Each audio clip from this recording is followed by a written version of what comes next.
Investing a lot of time to mobilize this, and Your Excellency, most welcome.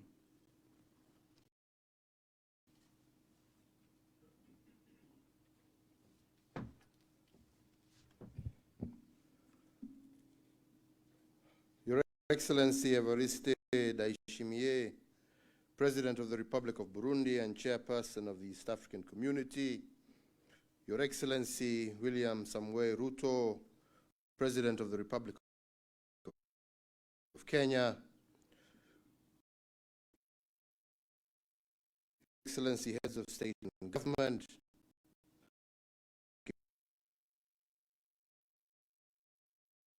consultations which are a follow-up Nairobi 2 that involved a scoping and mapping exercise that took us through Ituri, North Kivu, and South Kivu provinces in May of this year.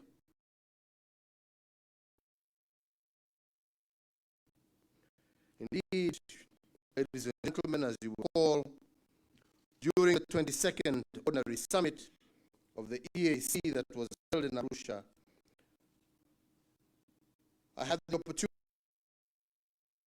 to brief the East African community leadership on the outcomes of Nairobi.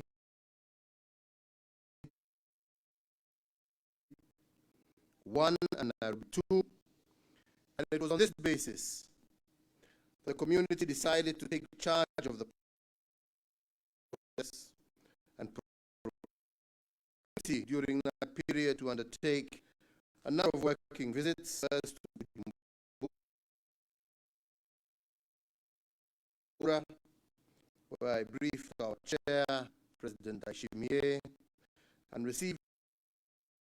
views on how we take this forward. We then moved to Kinshasa, where he had the opportunity to brief His Excellency Felix Tshisekedi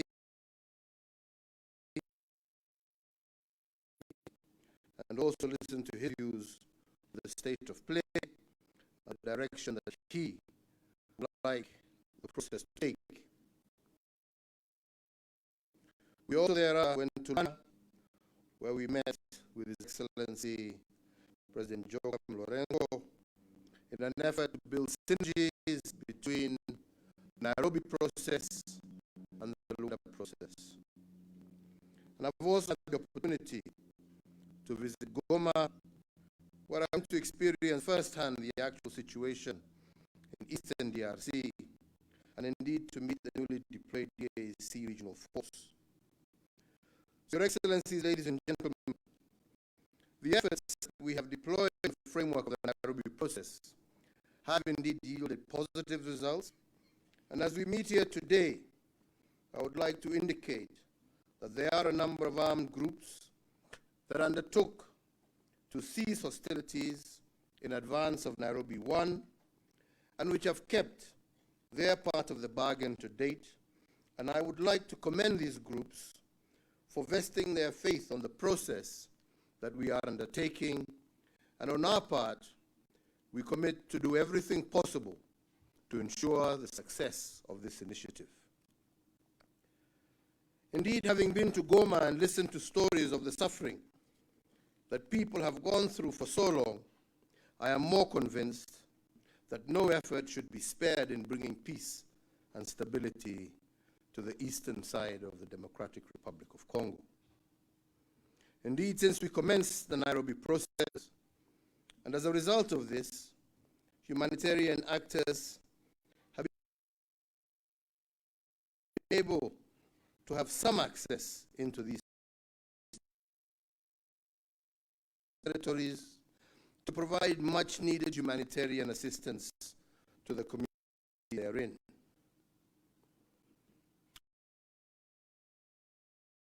Ladies and gentlemen, the East African Community Regional Force was deployed to offer support to the armed forces of the Democratic Republic of Congo, and I'm happy to note that the modalities have been put in place to ensure that this objective is effectively realized. Indeed, at this stage, I would like to thank Burundi and Kenya for deploying their troops as part of the EAC regional force, and further, I would like to urge the other member states to deploy as earlier committed, for it is imperative that we realize full deployment of all elements of the East African force as per the decision of the 3 conclaves of East African heads of state and the subsequent 22nd Ordinary Summit of the EAC. Your Excellencies, ladies and gentlemen, to identify firstly the political process and institutional reforms necessary to create an environment conducive for the disarmament of armed groups at regional, national, and provincial level. Secondly, to consolidate support and stabilization, reintegration, and community stabilization program, and address the political and institutional requirements for reintegration areas for the great first time with representatives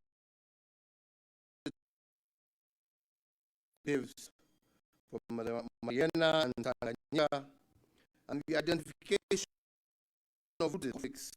in the 5 provinces. And finally, to evaluate the restoration of state authority in each province necessary to accompany the PDDRCs, amongst other issues. So, ladies and gentlemen, the participation of all the invited groups at this consultative forum gives me much hope that all the objectives will be realized, and we believe that at the end of this process, we will be able to see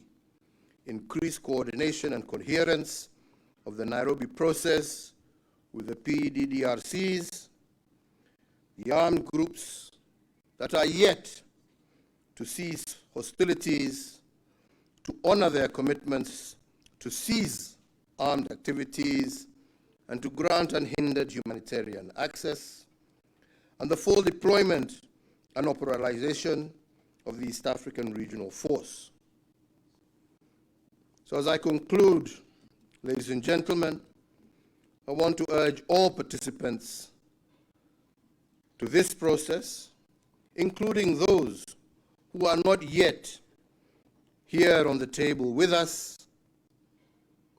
to give their support to this process that is vital towards the restoration of peace and stability in the Eastern DRC.